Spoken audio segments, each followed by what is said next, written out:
दिया था तो वो तो केवल कर्तव्य का ज्ञान नहीं था, तो सर्वशास्त्रार्थ संग्रह भूतम इदम गीता शास्त्रम आप पढ़ेंगे आगे। गीता में भी 15वें अध्याय को, अकेले 15वें अध्याय को भगवान ने कहा है ये शास्त्र है। आप पढ़ते होंगे भोजन करने के पहले, है ना।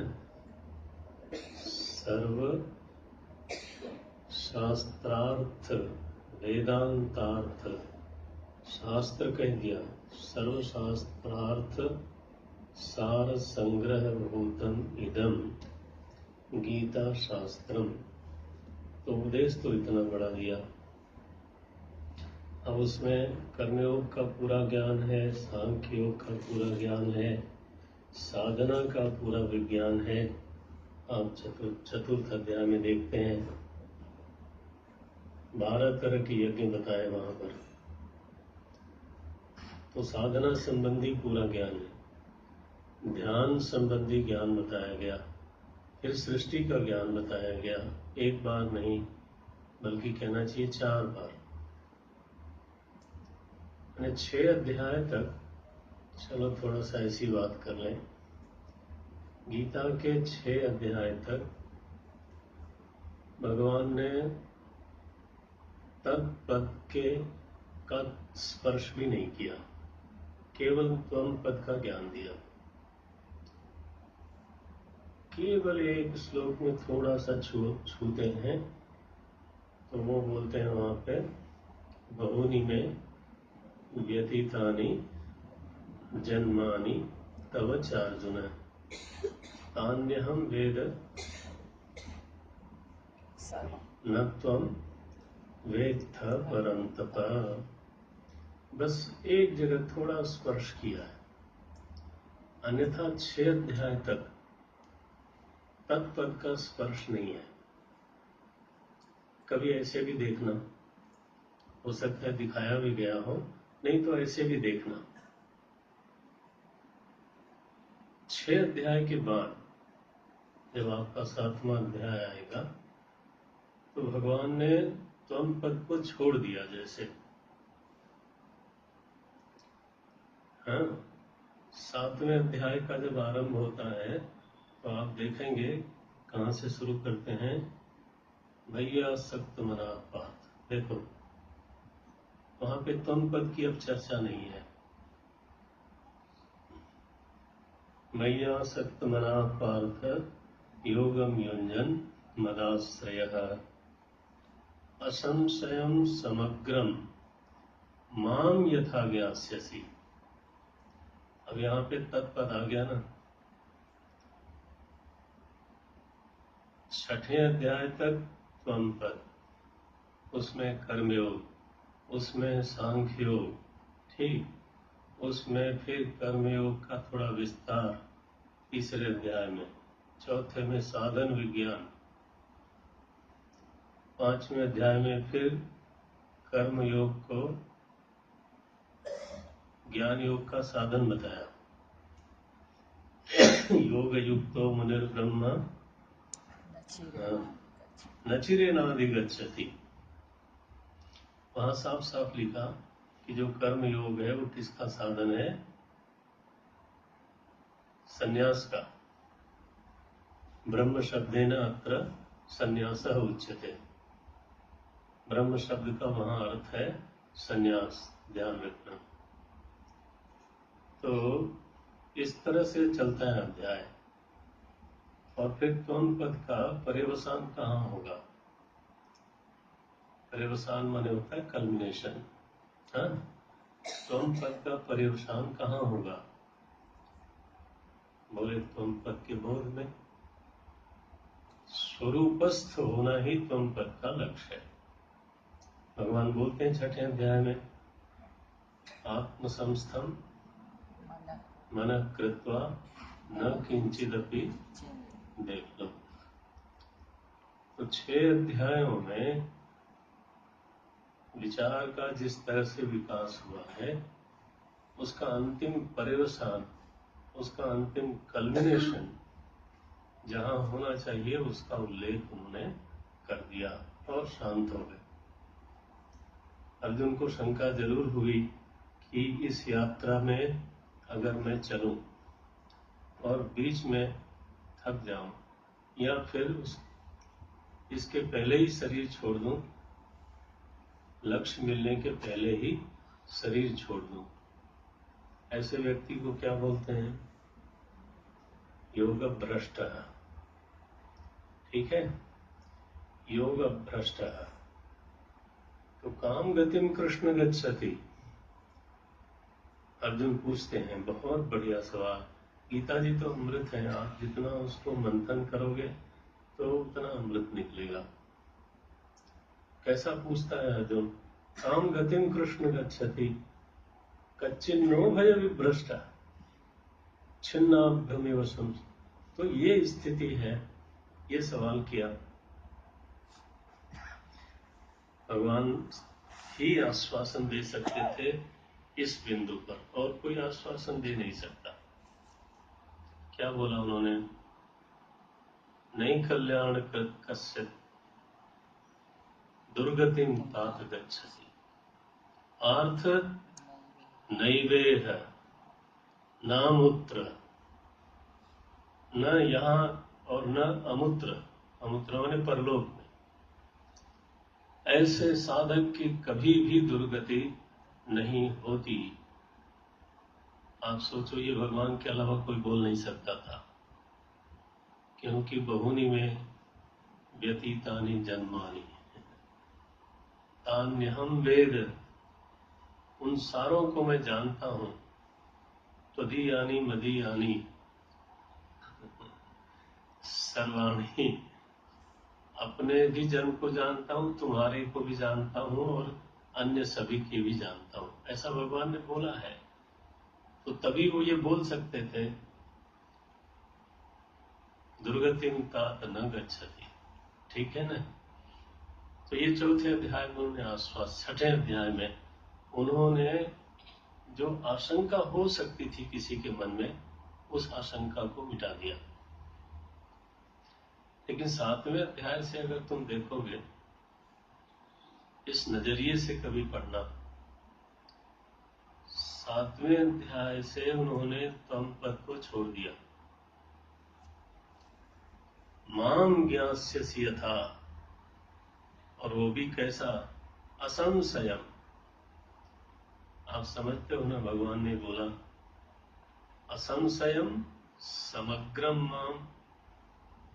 माम ज्ञास्यसि तच्छृणु। ये अध्याय तुम लोगों ने पढ़ा नहीं है, इसलिए मैं बहुत अपेक्षा भी नहीं करूंगा, लेकिन थोड़ा जानना तो चाहिए। वेदांत पढ़ा है और मेरा विश्वास है कि बहुत तरीके से पढ़ा है, तो हाँ, तो सावधान। अब देखो, सातवें अध्याय में क्या बोला उन्होंने? आपने पढ़ा होगा, प्रमाण शब्द का जो लक्षण किया जाता है, तो उसमें है अनधिगतम, असंदिग्धम, अबाधितम प्रमा। एक शब्द और भी बोल देते हैं कभी कभी, अनधिगतम, असंदिग्धम, अबाधितम, स्मृति विलक्षण या सा प्रमा। यहाँ भगवान जब प्रतिज्ञा करते हैं माम ज्ञास्यसि, इस बात पे आगे आपको ध्यान दिलाया जाएगा। वहां बोला उन्होंने असंदिग्धम, असंशयम से क्या लेंगे? असंदिग्धम। और अधूरा नहीं, क्या बोला उन्होंने? समग्रम माम। समग्र शब्द के दो अर्थ होते हैं। हाँ? समग्र माने होता है जितना मैं हूं उस पूरे को तुम जानोगे, और अग्रम शब्द का एक अर्थ ये भी होता है फल सहितम। अग्रे किम वर्तते, फलम वर्तते, तो दोनों अर्थ होते हैं। असंशयम समग्रम माम यथा ज्ञास्यसि, यहाँ से तत्पद शुरू होता है। क्यों शुरू करते हैं भगवान? बोले क्योंकि अर्जुन तुम में बड़ी खास बात है। क्या खास बात है? बोले तुम्हारा आश्रय भी मैं हूं और तुम्हारी आसक्ति मुझ में ही है। ये बहुत दुर्लभ है। क्या वाक्य बोला उन्होंने? मैया सक्त। तुम्हारी आसक्ति कहाँ है? बोले मेरे में। तो मैया सक्त मना अर्थ योगम युंजन, और तुम प्रयत्नशील भी हो। और आश्रय किसका लेके बैठे हो? बोले मेरा। तुम मुझ में आसक्त हो, मेरा ही आश्रय लेके बैठे हो और प्रयत्नशील हो, उद्यमशील हो, उसमें कोई प्रमाद नहीं है। तुम में 3 बातें बहुत खास हैं। हम लोग दुनिया में देखते हैं आदमी की आश्रय बुद्धि कहीं होती है। जहां आश्रय बुद्धि, जानते हैं आप, आश्रय बुद्धि निर्बल में नहीं होती। ठीक है ना? जो खुद ही कमजोर है वो आपका सहारा क्या बनेगा? तो निर्बल में आश्रय बुद्धि नहीं होती। लेकिन देखने में ये आता है कि जहां आश्रय बुद्धि होती है वहां आसक्ति नहीं होती।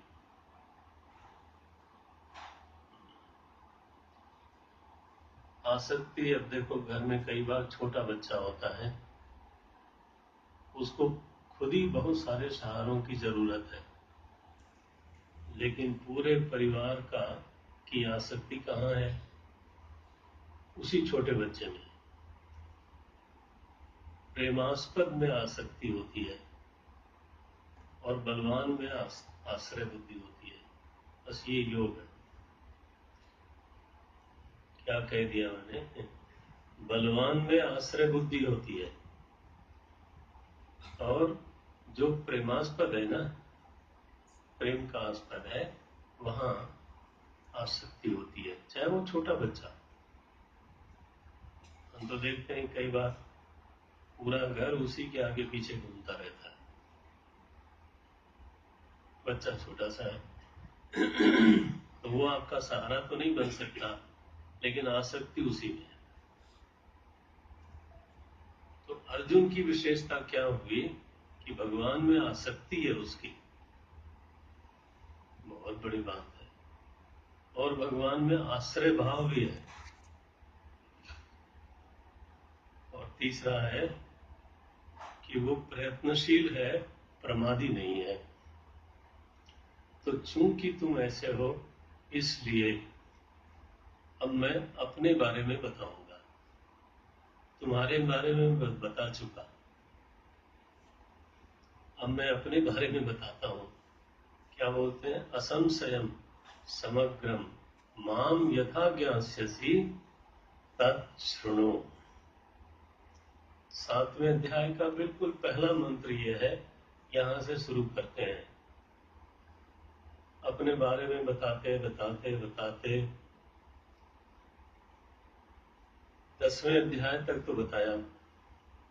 आप इस नजरिए से कभी देखना और तुम दिखा देना। हाँ, 10वें अध्याय तक बताया और फिर अर्जुन ने कहा कि जैसा आप बता रहे हो मैं बिल्कुल सत्य मानता हूं, सर्वमेतद् मन्ये। लेकिन क्या मैं ऐसा देख भी सकता हूं क्या? बस भगवान की कृपा छलक गई। उन्होंने कहा अच्छा देख तो सकते हो, बताता हूं तुमको। और फिर उन्होंने विश्व स्वरूप का दर्शन कराया। ठीक, 12वें अध्याय में विश्व स्वरूप का दर्शन करा के, अगर विश्व स्वरूप का दर्शन हुआ तो अर्जुन के हृदय में कौन सा भाव जगेगा? भक्ति। तत्पद के ज्ञान का फल है भक्ति।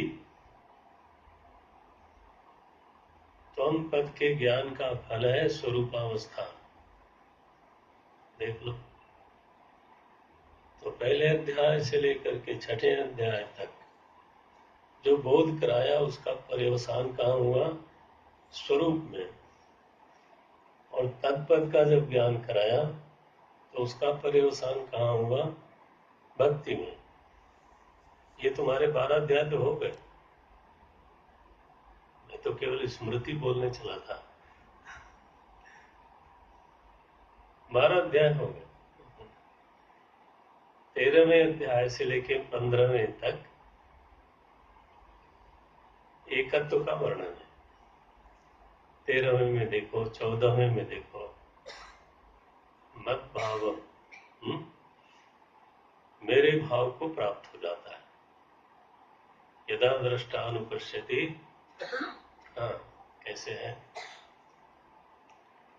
अब एकदम से उठ नहीं रहा है।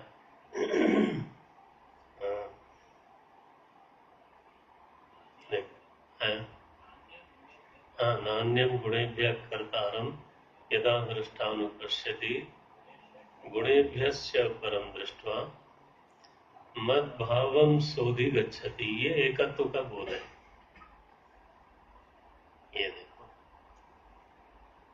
त्वम पद हो गया, तत्पद हो गया, 14वें अध्याय में एकत्व का बोध करा दिया। और फिर 15वें अध्याय में सार सर्वस्व। 15वें अध्याय में ध्यान रखना, विभूति भी बताई है 4 श्लोक में, उस पूरा सार सर्वस्व। और हमारे आचार्य लोग बोलते हैं, बड़े आचार्य लोग हैं, वो बोलते हैं कि 16वां 17वां अध्याय यहाँ तक कि 18वां अध्याय भी उपसंहार है, ऐसा बोलते हैं। परिशिष्ट है, यानी जो विषय उन्होंने 15 अध्याय में बोल दिया था उसमें जहां डिटेलिंग करना था भगवान ने उसको छोड़ रखा था। तो दैवी संपत्ति और आसुरी संपत्ति का वर्णन किया। किस लिए? दैवी संपत्ति विमोक्षाय, सरल, साफ साफ बोलते हैं। ये 2 संपत्तियां केवल बताने के लिए नहीं बता रहा हूं, पक्का समझ लो। दैवी संपत्ति विमोक्षाय, निबंधाय आसुरी मता, और निबंधन करने के लिए आसुरी संपत्ति है। फिर तपस्या कितनी तरह की है, श्रद्धा कितनी तरह की। तो जितने भी अवशिष्ट विषय थे, परिशिष्ट विषय थे, उनका निरूपण भगवान ने 18 अध्याय तक किया। अब अर्जुन को जो स्मृति आएगी वो किसकी आएगी? केवल कर्तव्य की। ये तो अन्याय, ये तो अन्याय हो गया।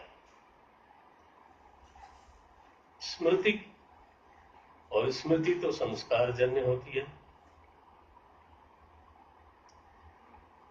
प्रश्न है कि स्मृति शब्द का अर्थ क्या लिया जाए। घड़ी की ओर भी देख रहा हूं मैं।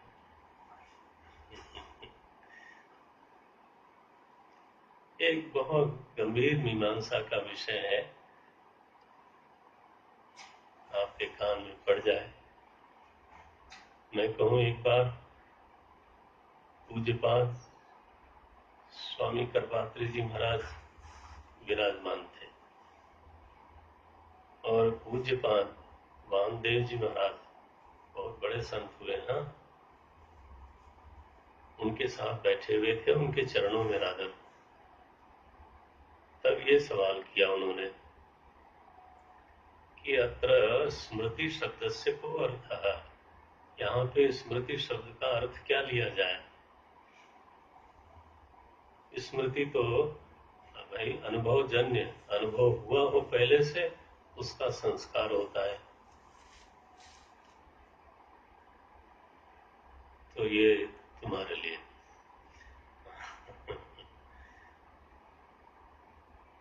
विशेष है। पूज्यपाद कृपात्री जी महाराज ने कहा, ओ भूल गए, ऐसे वाक्य बोला, भूल गए। क्या भूल गए? बोले पकड़ लेना। बोले पंचदशी में 10 मूर्खों की कथा है, पढ़ा होगा। अब ऐसा कोई गुरु है जिसका इतना दुष्ट प्रारब्ध हो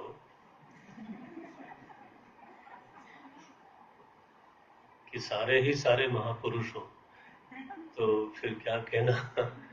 तो अब उनका मन हो गया कि नहीं, हम तीर्थ यात्रा पे जाएंगे और तीर्थ में स्नान करेंगे।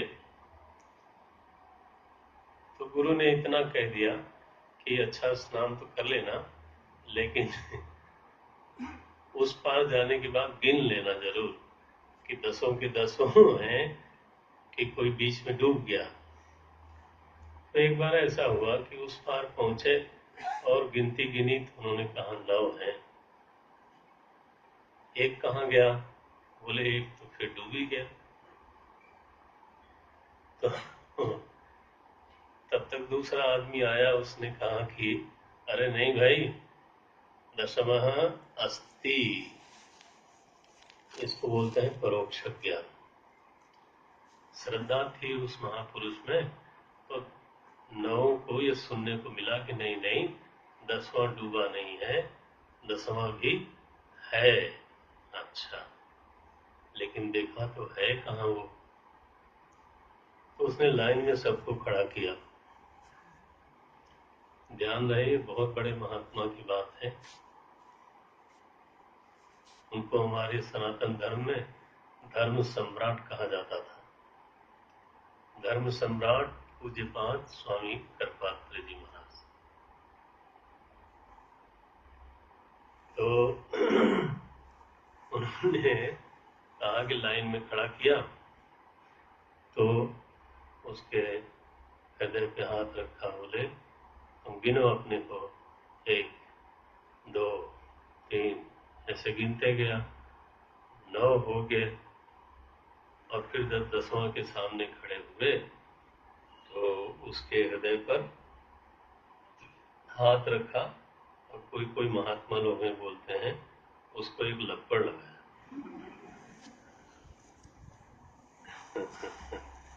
बढ़िया वाला बोध कराना था तो इसलिए तो उसके लगाया, दशमः त्वं असि। क्या वाक्य बोला उन्होंने? दशमः त्वं असि। तो जो वो स्वयं था, उसको स्वयं की कभी भी स्मृति नहीं थी, लेकिन अब उसको स्मृति आ गई। ये शब्द है स्मृति का, ये अर्थ है स्मृति का। ये तो मैं समझता हूँ पूज्यपाद स्वामी जी महाराज के पहले मुझे भी ये खिला नहीं था। अब देखो, जो उसके लिए ही परोक्ष बना बैठा था, उसी में उसकी साक्षात बुद्धि हो गई। क्या बोला उसने? दशमः, क्या बोलेगा? ये देखो, ये जो अहम अस्मि है, ये स्मृति हुई कि नहीं?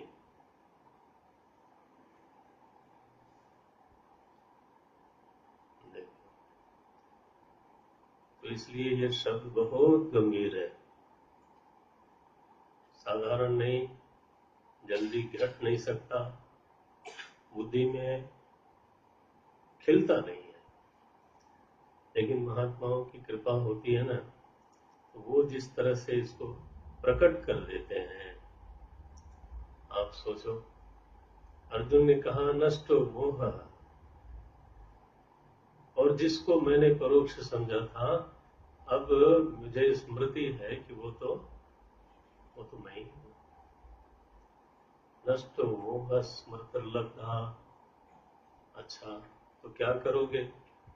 बोले क्या करूंगा, अब तो मेरा कोई कर्तव्य रहा नहीं। ध्यान रहे, कर्तव्य का संबंध कर्ता से होता है। अगर किसी में कर्ता बुद्धि नहीं है तो उसका कोई कर्तव्य भी नहीं है।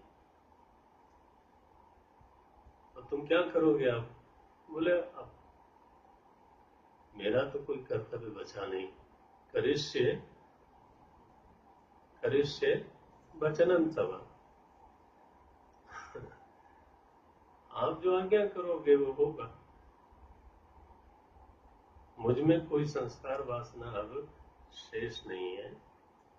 करिष्ये वचनं तव वायोरिव गनावली, भागवत में लिखा। बादल की कोई अपनी इच्छा नहीं है कि वो कहां जाके बरसेगा। हाँ? जैसे वायु उसको इधर उधर ले जाती है, वैसे परमात्मा जीवन मुक्त को इधर उधर ले जाता है। उसकी स्वयं की कोई इच्छा हो तो कर्ता बन गया हो। तो करिष्ये वचनं तव। मैं शब्द तो इतना ही उठाना चाहता था, लेकिन इतना उठाने के लिए देखो आधे घंटे बोलना पड़ा। तो मेरे ख्याल से इतना काफी है ना? हाँ, अगर प्रश्न हो तो आप पूछ सकते हो। हाँ बोलो।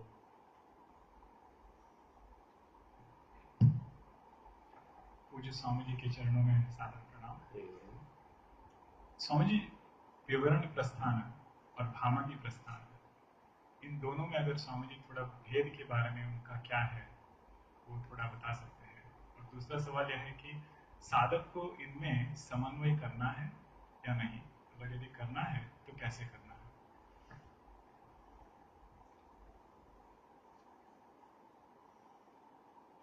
विवरण प्रस्थान का मूल रचनाकार कौन है? कुछ है अंदाज? हाँ, पद्मपादाचार्य जी। हाँ, पद्मपादाचार्य जी ने पंचपादिका लिखी है, इतना बस ध्यान रखना। लेकिन जो विवरण ग्रंथ लिखा है वो सर्वज्ञात मुनि ने लिखा है, इतना जरूर याद रख लेना। किसने? सर्वज्ञात मुनि ने। और फिर उनकी जो परंपरा चली आगे, है ना, जैसे कल्पतरु लिखा है दीक्षित जी ने, तो वो परंपरा आगे बढ़ती चली गई। और भामती प्रस्थान वाचस्पति मिश्र ने लिखा, उनकी धर्म पत्नी के नाम पर उसका नाम है, क्योंकि असल में ग्रंथ उन्होंने जरूर लिखा, लेकिन उस लिखने में सर्वविध जो सामग्री जुटाई, सहयोग किया, बिल्कुल निश्चल भाव से, तो चूंकि उनका नाम था भानुमति, तो फिर वो नाम पड़ा भामती, भामती प्रस्थान हो गया। दोनों में भेद क्या है? कभी चर्चा चली है क्या? किंचित चर्चा चली। तो भेद क्या है? अत्र तो अन्य जनाः अपि तिष्ठन्ति, तेषाम् अत्र किं प्रयोजनम्? तो बहुत प्रयोजन तो नहीं है। अच्छा, देखें, अध्यास को लेकर के, अविद्या को लेकर के मुख्य अंतर किया जाता है। भामतीकार का यह निर्णय है कि जैसा आप लोग पढ़ते हो वेदांत सार में, इवन पंचदशी में, वो भामती प्रस्थान का ही प्रक्रिया है कि एक होता है तो भ्रम और एक होता है आवरण। ये दो चीजें होती हैं। भ्रम के पहले जो स्थिति है उसका नाम है आवरण, उसी को बोलते हैं आप आवरण और विक्षेप, ये दोनों को स्वीकार करते हैं। आवरण और विक्षेप। तो भामतीकार का तो ये मत है। विवरणकार का मत ऐसा है कि अविद्या ही है, माने अध्यास और अविद्या में अंतर नहीं है, ऐसा बोलते हैं। ब्रह्मसूत्र में देखा होगा, अध्यासो अविद्या उच्यते, ये वाक्य आता है। तो वहां पे अध्यास को ही अविद्या कह दिया गया। तो दोनों लोगों का ये थोड़ा प्रस्थान भेद होता है। इसमें अंतर ये है, अब विवरणकार का थोड़ा सा समझने का प्रयास करते हैं। वहां उन्होंने ये कहा कि चूंकि अध्यास ही अविद्या है, ठीक है, इसलिए अध्यास का बाध करना, ये समझ लेना कि ये वास्तविक नहीं है, इतने मात्र से बोध हो जाता है। क्योंकि आवरण नाम की कोई चीज नहीं है, ऐसा निर्णय किया गया। ठीक है। भामतीकार का कहना है कि नहीं, आवरण नाम की चीज है। विक्षेप की शांति हो जाने पर भी एक चीज है जिसका नाम है अविद्या, और वही पुनः विक्षेप के रूप में प्रकट होती है। तो अविद्या, अब क्या अर्थ बन जाएगा कि अविद्या एक भावात्मक वस्तु है, ये अर्थ बन गया। वेदांत सार में उन्होंने पढ़ा होगा, भाव रूप शब्द लिख दिया, साफ साफ लिख दिया उन्होंने। तो अविद्या क्या है, बोले भाव रूप है। और एक शब्द और लिखा उन्होंने, स्वाभाविकी, ऐसा शब्द भी लिखा।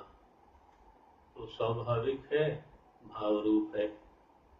अब यहाँ पे आक्षेप किया, विद्यार्थियों के बीच में बोल रहा हूँ भाई, तो बाकी लोग थोड़ा मान लेंगे ना। तो आक्षेप यह है विवरणकार का कि अगर कोई चीज भाव रूप है तो उसका उच्छेद नहीं हो सकता। अब ये तो मुश्किल है ना फिर कि आप एक बार किसी चीज को भाव रूप कह दो।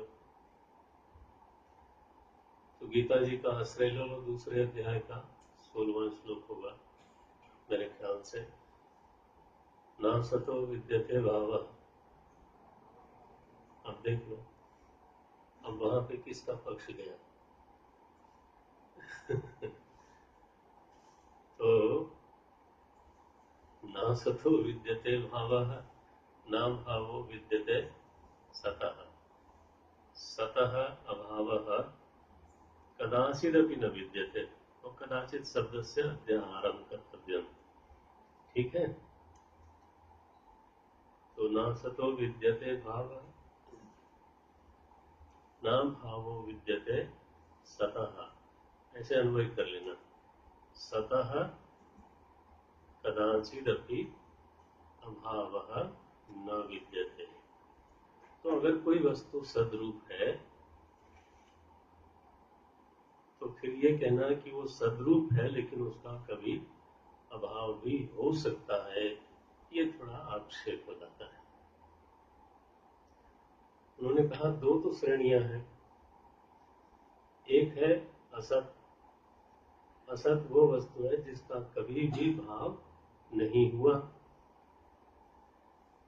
न सतो विद्यते भावः, असतः भावः न विद्यते। क्लियर? और सतः अभावः न विद्यते। बन गया?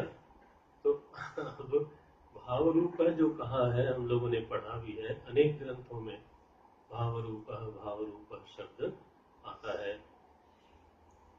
अगर मैं भाष्यकार को पक्का वर्क करके बोल दूं तो भाष्यकार ने भाव रूप तो कहा नहीं। भाष्यकार ने दोनों के बीच का समन्वय यही है, विवरण और भावती के बीच का।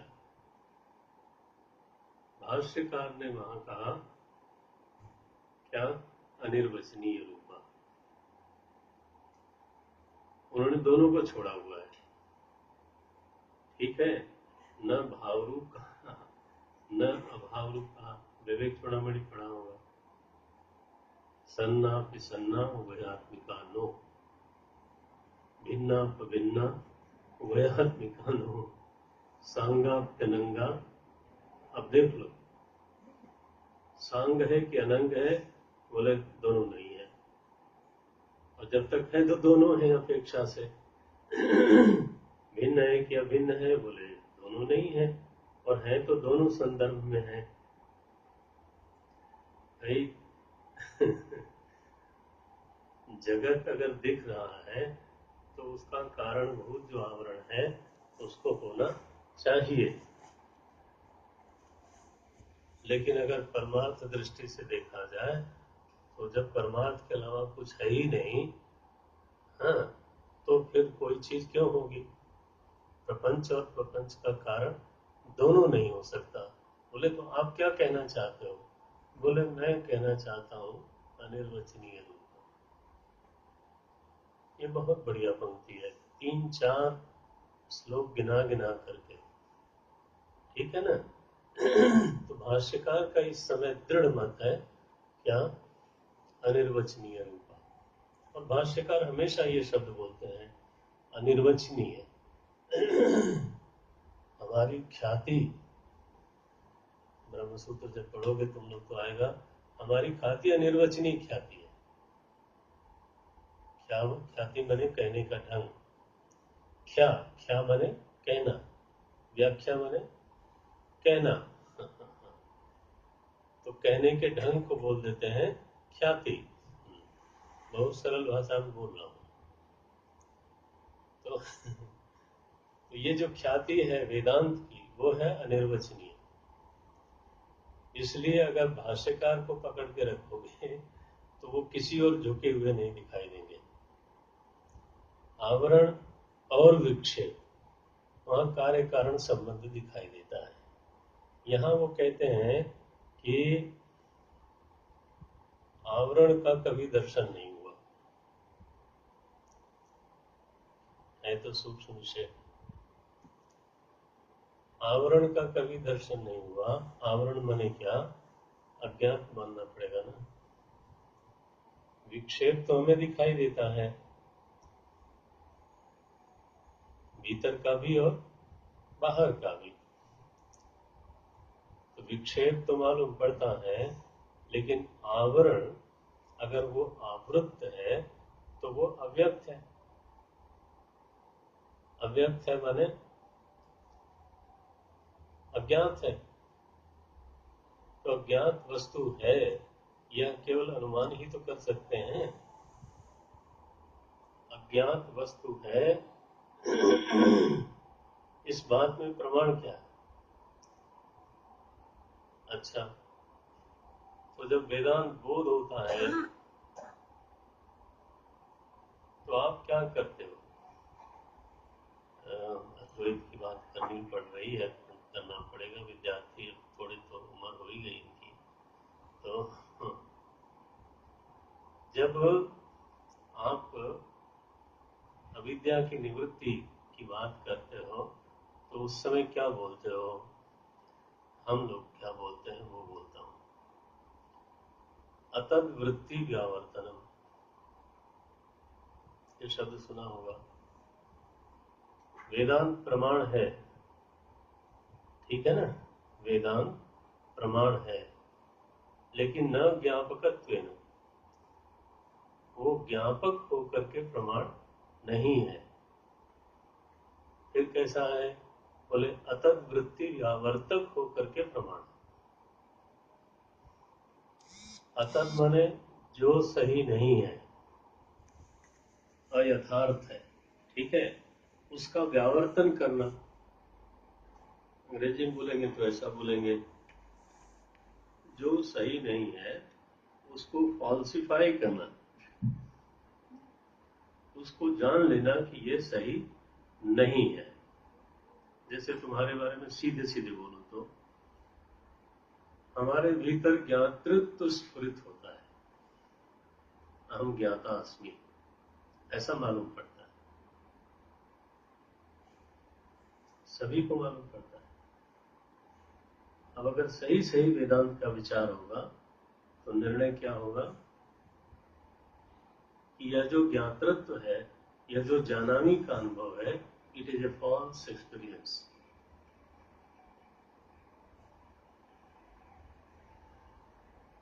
आपने पढ़ा है, आत्मबोध तो पढ़ा है, उसमें एक बहुत महीन और कीमती श्लोक है, कोई बोल सकता है?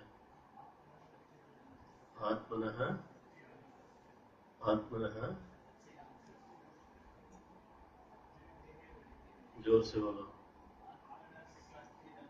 आत्मनो आत्मनः सच्चिदंशश्च बुद्धेर्वृत्तिर्द्वयं संयोज्य च अविवेकेन जानामीति प्रवर्तते। आगे, आत्मनो विक्रिया नास्ति बुद्धेर्बोधो न जात्विति जीवः सर्वमलं ज्ञात्वा ज्ञाता दृष्टेति मुह्यति। मुह्यति, तो ज्ञाता दृष्टा इति मोह हो गया कि नहीं? तो अपने में जो ये अनुभूति होती रहती है, अहम ज्ञाता अस्मि, यहां तक कि ये जो अनुभूति होती है कि अहम दृष्टा अस्मि इति मोह, अब देखो हुआ कैसे, अविवेक जन्य हुआ ना। क्या बोलते हैं? आत्मन सच्चिदंशस्य, आत्मा में से दो अंश लिया, सदंश और चिदंश। आत्मन सच्चिदंशस्य बुद्धेर, कैसे? बुद्धेर वृत्ति इति द्वयम्। तो वृत्ति कहां से आई? आत्मा से नहीं आ सकती, आ नहीं सकती ना। वृत्ति माने वर्तनम वृत्ति, वर्तन का नाम है वृत्ति। वृत्ति मीन्स फंक्शन। आत्मा में कोई फंक्शन नहीं है। तो आत्मन सच्चिदंशस्य, मही लाइन है, याद रखना हमेशा। आत्मन सच्चिदंशस्य बुद्धिर वृत्ति, वृत्ति किसकी है? आत्मा की नहीं, बल्कि वृत्ति, बुद्धि की। बुद्धिर वृत्ति ही इति द्वयम्। अच्छा, तो दोनों की प्रकृति अलग अलग है। वो है सद्रूप चिद्रूप, निर्विकार, और ये है वर्तन रूप। ठीक है? अच्छा, अब संयोज्य, दोनों का संयोग हुआ। कैसे हुआ? विवेक से हुआ। देखो क्या बोल रहे हैं, संयोज्य च अविवेकेन। यह जो संयोग होगा वो विवेक से कभी हो नहीं सकता। संयोज्य च अविवेकेन। अच्छा, तो जब एक बार संयोग हो गया, माने गलती हो गई, तो फिर क्या फल निकलता है? ज्ञाता, अहम ज्ञाता अस्मि, अहम दृष्टा अस्मि। The notion, the very notion that I know, that is a faulty notion. इसको बोलते हैं अतद वृत्ति व्यावर्तकम। बस इतना है।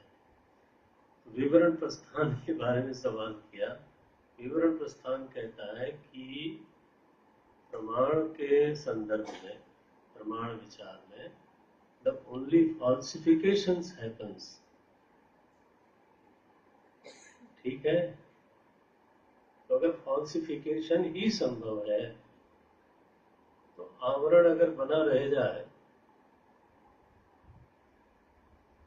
देखना हमने क्या किया? फॉल्सिफाई किया। ओके, तो फॉल्सिफाई किसका किया? विक्षेप का ना। फॉल्सिफाई किसका किया? विक्षेप का। और अगर आवरण बना रह गया तो अविद्या भंग नहीं होगी। ये भामती प्रस्थान है। आवरण बना रह गया तो दूसरे दिन फिर से हाँ, जो जानामी को आपने फॉल्सिफाई किया, अब ऐसे समझ लो, जिस जानामी को आपने फॉल्सिफाई किया वो सुषुप्ति में सो गया, प्रगाढ़ निद्रा में सो गया। सोने के बाद अहम का बोध होता है?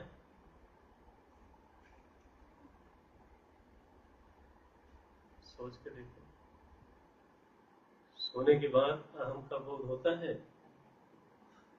बेईमानी मत करना। हाँ?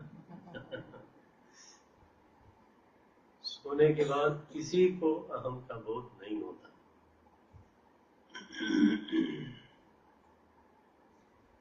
ये तो हमारे अभी परसों देख रहा था, शायद दिखा रहा था और देख भी रहा था, कोर्स भागवत जी में आता है 3:39 एकादश स्कंद का देखना जाकर के। 11वें स्कंद का तीसरे अध्याय का 39वां मंत्र है, 39। वहां साफ साफ लिखा अहमी प्रसुप्ते, अहमी च प्रसुप्ते, ऐसे अहम की अनुभूति भी सो गई, खो गई, यह साफ है। सुषुप्ति ऐसी अवस्था है जहां पर अहम की भी पहुंच नहीं है। इसलिए सुषुप्ति में जाग के सुषुप्ति का भोग मत करना, वो हो नहीं सकता। हाँ। तो अब आवरण को भंग करने का प्रमाण क्या होगा, ये प्रश्न बनेगा ना। क्योंकि भाई ज्ञातृत्व के बाद का साधन तो है फॉल्सिफिकेशन, अतः वृत्ति की व्यावृत्ति, निवृत्ति। तो वो तो ठीक है कि you have falsified and you can falsify, लेकिन जब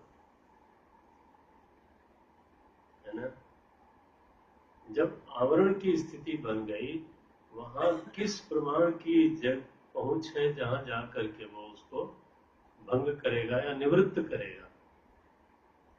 सुषुप्ति में तो किसी प्रमाण की पहुंच नहीं है।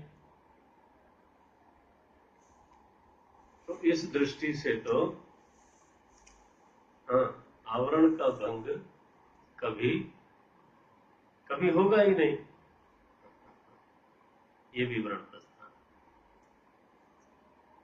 इस दृष्टि से तो कभी भी आवरण का भंग हो नहीं सकता। आवरण का भंग तभी होगा जब प्रमाण व्यापार चल रहा हो। सही है? जब प्रमाण व्यापार गुरु शिष्य के बीच में चल रहा हो तभी आवरण का भंग होगा। नहीं हम सो गए और हमारा आवरण भंग हो गया ऐसा नहीं होता है। तो यहाँ पे विवरण प्रस्थान में थोड़ा उत्कर्ष दिखाई देता है ये। लेकिन जिन महात्माओं ने हमारे ही परंपरा में, अब जिन महात्माओं ने अज्ञान को भाव रूप कहा है, आवरण को सद्रूप कहा है, स्वाभाविक कहा है, तो उनको क्या ये बातें समझ में नहीं आती थी? उनको भी समझ में आती थी। ठीक है ना?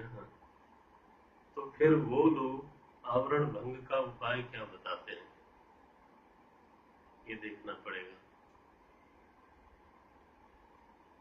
तो उनके पास एक ही उपाय है फिर कि जागृत दशा में जब साधन चतुष्टय संपन्न की स्थिति में साधक हो, चाहे वो 24 घंटे ना हो, थोड़ी सी छूट दे रहा हूं, ज्यादा नहीं ले लेना, हाँ, लेकिन कम से कम प्रमाण व्यापार काल में वो साधन चतुष्टय संपन्न हो, षट संपत्ति संपन्न हो, और उस समय सदगुरु प्रमाण व्यापार कर रहे हो और उन्होंने गांठ को खोल दिया। क्या गांठ थी? आत्मनः सच्चिदंसश्च बुद्धिर वृत्ति ही, ये गांठ है। तुलसी बाबा ने कहा, ये बहुत महीन ग्रंथ है गोस्वामी जी का, कभी हल्के से मत लेना। ये हल्के से लेने वाले लोग खुद हल्के होते हैं। क्या लिखा उन्होंने? जड़ चेतन ही ग्रंथि पड़ गई। अब देखो इतनी ऊंची छलांग है। क्या उन्होंने कहा? जड़ और चेतन में गांठ पड़ गई। ये गांठ कैसी है? बोले जदपि मृषा। कह दिया कि गांठ मिथ्या है, फिर भी साधनहीन होने के कारण, अनेकाग्र होने के कारण छूटत कठिनाई, छुड़ाने में बहुत कठिनाई है। तो ये जो मृषा है ना, जो तुलसी बाबा ने कहा, ये तो जागृत अवस्था में प्रमाण व्यापार काल में ही ये गांठ खुल जानी चाहिए। अच्छा, गांठ खुल गई तो इसका क्या मतलब है? गांठ खुल गई का मतलब है, समझ में आ गया कि ज्ञातृत्व फॉल्स है।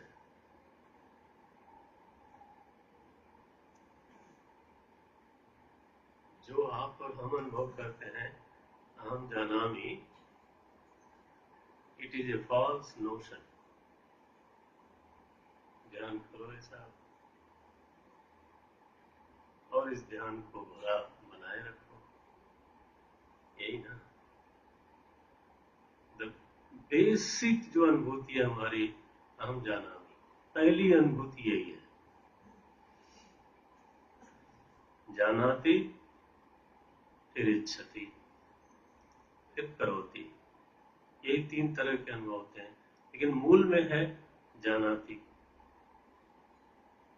अहम जानामि, ये अविवेक से निकली हुई गांठ है। संयोज्य च अविवेकेन, ये तो सदगुरु ने खोल दिया।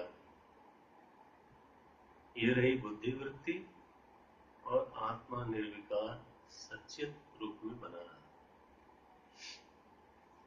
ये दोनों अलग हो जाए तो जागृत अवस्था में ही, प्रमाण व्यापार काल में ही जानामी की गांठ खुल गई। और एक बार गांठ खुल गई तो सुषुप्ति में भी यह गांठ खुली ही रहती है। तो आवरण तक पहुंचने के लिए किसी प्रमाण व्यापार की आवश्यकता नहीं है। इसलिए तो भाष्यकार ने कहा निद्रा समाधि स्थिति। इसीलिए तो कहा निद्रा समाधि स्थिति। पहले भी वही थी, लेकिन हम अज्ञानी होकर सोते हैं और अज्ञानी होकर लौट आते हैं। अन्यथा वेद ने तो ऐसा ही कहा, तदा सता संपन्नो भवति। वेद ने तो ऐसा ही कहा, अहरह ब्रह्म गमयति। इस जीव को रोज रोज भगवान करुणा करके ब्रह्म तक ले जाते हैं, लेकिन वह ज्ञानी होके जाता है, ज्ञानी होके लौटा। ये दोनों का एक छोटा सा अंतर बोला मैंने। मेरे ख्याल से अब एक ही सवाल ले सकता था। क्यों? वो एक बहुत तगड़ा आदमी कहीं बैठा होगा, वो देखो वहां खड़ा है कि जाना भी है, हाई टी रखी है। तो मुझे समझ में नहीं आया कि हाई टी कैसे हो सकती है, चाय तो जब भी होगी वो प्याले में ही होगी।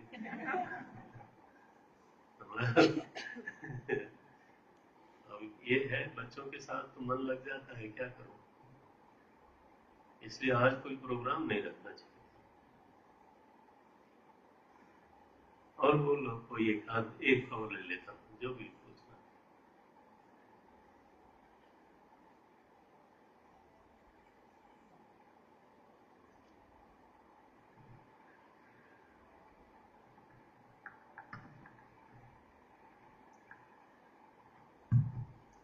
हरिओम स्वामी जी। हरिओम। स्वामी जी, मेरा प्रश्न वेदांत से संबंध नहीं रखता है, अच्छा, तुलसी रामायण से संबंध रखता है। किससे? तुलसी रामचरितमानस से।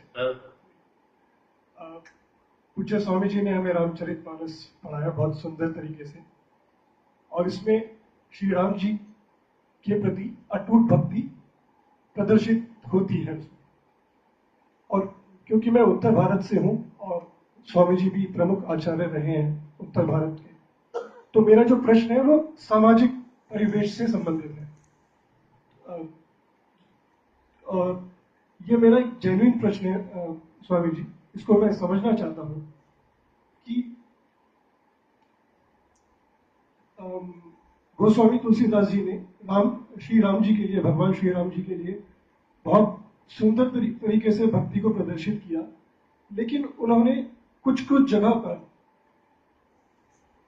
नारी को नीचे क्यों, उन्होंने ऐसा क्यों करा कि नारी को उन्होंने, मुझे ऐसा लगा, ये मेरा ज्ञान है, आप इसके लिए मैं क्षमा चाहता हूं, लेकिन मैं समझना चाहता हूं इसको जेन्युइनली, कि उन्होंने नारी को नीचे क्यों रखा। क्योंकि जब वो नारी की बात करते हैं तो मुझे अपनी माता जी की याद आती है, मुझे अपनी बहन की याद आती है, और लोग, और जो मेरे भाई बहन है उनकी माता जी की याद आती है। तो उन्होंने ऐसा क्यों कहा? तो क्या हम उनको संत कहेंगे वो भक्ति के बाद? हो गया। स्वामी जी, एक चीज और मैं बोलना चाहता हूँ। मैं जानता हूँ कि स्वामी जी, ये जो प्रश्न है, इस प्रश्न का उत्तर बोधात्मा दिया करेंगे। तो अस्याम सभायाम ईदृश प्रश्न न शोभते, है ना। ये सभा उस श्रेणी के लिए नहीं है। हाँ, कभी अलग से उनके सामने जाके स तो समर्थ हस्ती, सर्वस्व स तो समर्थ हस्ती, निवारित, जो भी आपका प्रश्न होगा निवारण हो जाएगा। हाँ? गोस्वामी जी कोई उत्तर भारत और पूर्वी भारत के नहीं है, वो केवल भारत के भी नहीं है, ठीक है ना। इसलिए उनको एक क्षेत्र विशेष से अथवा एक गांव से ऐसे करने की जरूरत नहीं। संत ऐसा कुछ होता है, उसके स्वरूप में विराट समाया होता है। आप अभी जो बातचीत हो रही है उसी धरातल पे रह के चर्चा करो। हाँ, अकेले जरूर चर्चा करने के लिए इजाजत है।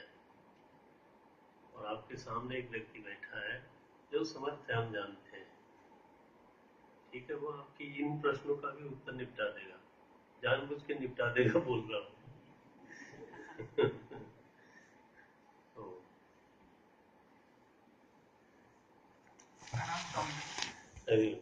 वासना क्षय के लिए हम क्या साधना कर सकते हैं स्वामी जी? मुझे तो ऐसा ही समझ में आता है और सुनने को भी मिला। वासना क्षय करने के लिए बोध में जितनी अधिक प्रतिष्ठा हो सके। अब ये बड़ा झंझट है कि बोध दृढ़ होगा तो वासना क्षीण होगी, और वासना क्षीण होगी तो बोध दृढ़ होगा। हमारे भगवान भाष्यकार ने तो ऐसा कहा है, तो यथा यथा मुंचति बाह्य वासना, उल्टा कहा उन्होंने,